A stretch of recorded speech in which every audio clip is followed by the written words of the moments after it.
दोस्तों जहाँ पे ट्रॉफी जानी थी वहां पे जा चुकी। अब इसके आगे आप क्रिटिसाइज करो, चाहे गौरव खन्ना को अनडिजर्विंग बोलो, उससे कोई फर्क नहीं पड़ने वाला। अभी रिसेंट जो हुआ है, फरहाना ने बोल दिया है कि अगर बाय चांस मैं ट्रॉफी जीत जाती तो सबसे ज्यादा रिग्रेट गौरव खन्ना को होता।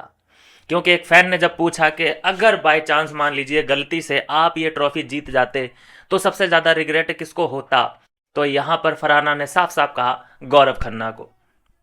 अच्छा, गौरव खन्ना को क्यों होता रिग्रेट? क्योंकि गौरव खन्ना ने ही फरहाना का कम बैक कराया था, और फिर गौरव खन्ना ही पछताता कि भाई मैं इसको क्यों ही लेके आया। लेकिन एक बात बताऊं, फरहाना को लाने के बाद जब फरहाना ने पहली बार लड़ाई करी थी और खुल के सामने आ गई थी फरहाना गौरव खन्ना के, गौरव खन्ना तभी रिग्रेट करने लगा था कि अरे यार मैं इसको क्यों ही लेके आया, ये तो मेरे ही गले की हड्डी बन रही है। सबसे ज्यादा अगर टफ टाइम किसी ने दिया है गौरव खन्ना को तो वो फरहाना भट्ट ने ही दिया है। ये तो ये कहो कि फरहाना के ऊपर एक एहसान कर दिया गौरव ने। अगर वो इंसिडेंट ना हुआ होता तो फरहाना मुझे लगता है बहुत ज़्यादा खुल के सामने आती, गौरव से भी तगड़ी वाली लड़ाई करती। क्योंकि बार बार फिर उसके सामने एक ही क्वेश्चन आ जाता था कि यार इसी ने मेरा कमबैक कराया और मैं इसी से लड़ रही हूँ, इसलिए वो गौरव के सामने थोड़ा सा झिझकती थी। और ये बात हम भी मानेंगे कि झिझकना चाहिए भी, उसे रिस्पेक्ट देनी भी चाहिए।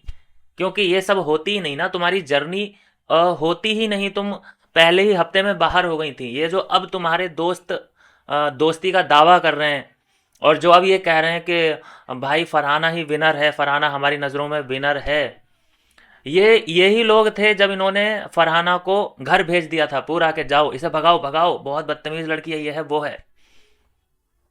तो वो लोग जिन्होंने भगाया था पहले हफ्ते में वो अपने हो गए, फरहाना के वो अपने हो गए, उन्हें माफ़ कर दिया है फरहाना ने। और गौरव खन्ना से जो है अभी देखा जाए तो नज़रें भी नहीं मिला रही है। बिल्कुल मतलब दुश्मनी वाला जो सीन होता है वो गौरव खन्ना के साथ रखा हुआ है। खैर एनीवे, ये होती रहती हैं बातें बिग बॉस में। ये एक डेढ़ दो, ज़्यादा से ज़्यादा 2 महीने तक ये बातें चलेंगी, उसके बाद हम ये सारी चीज़ें ये लोग भूल जाएंगे, ऐसा अमूमन होता है। खैर आगे बढ़ते हैं दोस्तों। एक पॉडकास्ट आने वाला है बशीर के साथ, पॉडकास्ट एलविस यादव का आने वाला है। एलविस यादव ने अभी नेहल चुडासमा के साथ पॉडकास्ट किया है, ख़त्म कर दिया है पॉडकास्ट।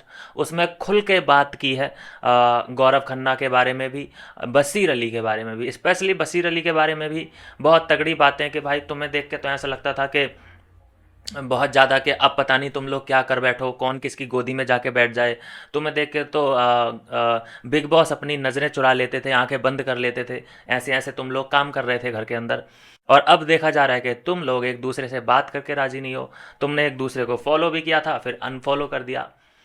तो वो क्या था, देखो सब ने कहीं ना कहीं डबल गेम तो खेला ही है, स्क्रीन प्ले तो किया ही है, और सब के सब एक्सपोज भी हो चुके हैं। उसके बाद भी जो डिज़र्व करता था वो ट्रॉफी ले गया। बाकी इन सभी को ग्रेटफुल होना चाहिए कि हम यहाँ तक ये जर्नी तय कर पाए। तो वो पॉडकास्ट जो है दोस्तों बशीर अली के साथ वाला वो आने वाला है। जीशान कादरी ने अपने इंस्टाग्राम हैंडल से ये तस्वीरें शेयर कर दी हैं। बहुत जल्द खुल के बातचीत, जो भी अंदर की बातचीत होगी खुल के सामने आएगी, गौरव खन्ना के बारे में, फरहाना भट्ट के बारे में, और भी जो पोल पट्टियां हैं इनके मन में ना बिग बॉस के लिए, सलमान खान के लिए, ये खुल के बातचीत उस पर करने वाले हैं। और आपको क्या लगता है डिजर्विंग और अनडिजर्विंग का ये सीन, उसके बारे में अपनी भी राय ज़रूर दें। मिलते हैं नेक्स्ट वीडियो में नई अपडेट के साथ।